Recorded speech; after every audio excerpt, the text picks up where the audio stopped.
Hello everyone, हम लोगों का प्रश्न है 290 का अभाज्य गुणनखंड क्या होगा। तो चलिए दोस्तों 290 का अभाज्य गुणनखंड निकालते हैं और निकाल कर देखते हैं कि 290 का अभाज्य गुणनखंड यानी कि प्राइम फैक्टर क्या होता है। तो ध्यान दीजिएगा दोस्तों, यहाँ पर हम कुछ इस प्रकार के लकीर खींचे हुए हैं ना, तो क्या करेंगे यहाँ पर इस संख्या को लिख देंगे। तो चलिए इस संख्या को यहाँ पर लिखते हैं। ध्यान दीजिएगा दोस्तों, अब क्या करेंगे इस संख्या को अभाज्य संख्या से घटाएंगे और पूरी तरह से घटा देंगे। तो देखिए 290 जो संख्या है इसका इकाई का अंक यहाँ पर 0 है, इसलिए क्या करेंगे इसको 2 से घटाएंगे। क्योंकि हम लोग जानते हैं कि जिस भी संख्या के इकाई का अंक यदि 0 रहता है, 2 रहता है, 4 रहता है, 6 रहता है, 8 रहता है तो वो संख्या 2 से कट जाती है, इसलिए इसको 2 से घटा रहे हैं। ध्यान दीजिएगा दोस्तों, और हमारे साथ आप लोग यहाँ पर कटाना भी सीखिएगा। देखिए दोस्तों यहाँ पर तो 2 है, तो दोस्तों क्या होगा, यह 2 जो है ना इस 2 से एक बार में कट जाएगा, क्योंकि 2 एक 2 होता है। ध्यान दीजिएगा यहाँ पर तो 9 है, तो हम देखेंगे कि 2 के पहाड़ा में 9 आता है। तो जैसा कि हम लोग जानते हैं कि 2 के पहाड़ा में 9 नहीं आता है, तो अब देखेंगे कि 2 के पहाड़ा में 9 से कम कोई अंक आता है, तो देखिए 8 आता है।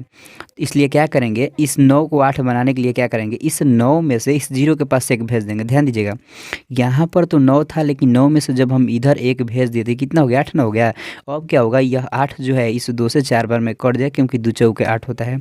ध्यान दीजिएगा थोड़ा सा, इस 0 के पास 1 आया हुआ है, तो 1 और 0 मिलकर कितना होता है, 10 होता है। तो अब क्या होगा, यह 10 भी 2 से 5 बार में कट जाएगा, क्योंकि 2 5 10 होता है। ध्यान दीजिएगा दोस्तों यहाँ पर तो 145 आ गया। तो देखिए यह जो संख्या है ना इसका इकाई का अंक यहाँ पर 5 है, तो अब क्या होगा, यह संख्या अब 5 से कटेगी। तो चलिए इसको 5 से कटा दें, क्योंकि दोस्तों हम लोग जानते हैं जिस भी संख्या की इकाई का अंक यदि 0 रहेगा या 5 रहेगा तो वह संख्या 5 से कट जाती है, इसलिए इसको 5 से कटा रहे हैं। ध्यान दीजिएगा दोस्तों यहाँ पर तो पहले 1 है, तो दोस्तों 1 जो है यह 5 से छोटा है, इसलिए क्या करेंगे इस 4 को भी ले लेंगे। तो ध्यान दीजिएगा 1 और 4 मिलकर कितना होता है, 14 होता है। तो अब हम देखेंगे कि 5 के पहाड़ा में 14 आता है, तो जैसा कि हम लोग जानते हैं कि 5 के पहाड़ा में 14 नहीं आता है। तो अब देखेंगे कि 5 के पहाड़ा में 14 से कम कोई संख्या आती है तो 10 आती है, इसलिए क्या करेंगे इस 14 को 10 बनाने के लिए क्या करेंगे, इस 14 में ले इस 5 के पास 4 भेज देंगे। ध्यान दीजिएगा दोस्तों यहाँ पर तो 14 था, लेकिन 14 में से जब हम इधर 4 भेज दे कितना हो गया, 10 ना हो गया। अब क्या होगा, यह 10 जो है यह 5 से 2 बार में कट जाए, क्योंकि 5 दूना 10 होता है। ध्यान दीजिएगा इस 5 के पास 4 आया हुआ है, तो 4 और 5 मिलकर कितना होता है, 45 होता है।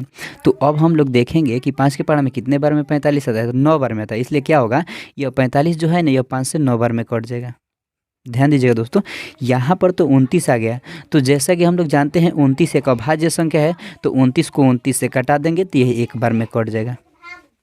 ध्यान दीजिएगा दोस्तों, अब हम यहाँ पर कुछ इस प्रकार से लिखेंगे 290 बराबर।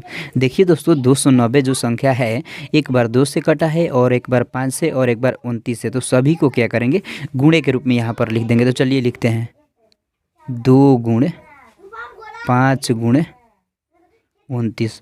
तो दोस्तों जो यह आ गया ना 2 गुणे 5 गुणे 29, यही क्या होगा 290 का अभाज्य गुणनखंड यानी कि प्राइम फैक्टर हो गया। तो आई होप दोस्तों आप लोग इस वीडियो में जान गए होंगे कि 290 का अभाज्य गुणनखंड यानी कि प्राइम फैक्टर क्या होता है।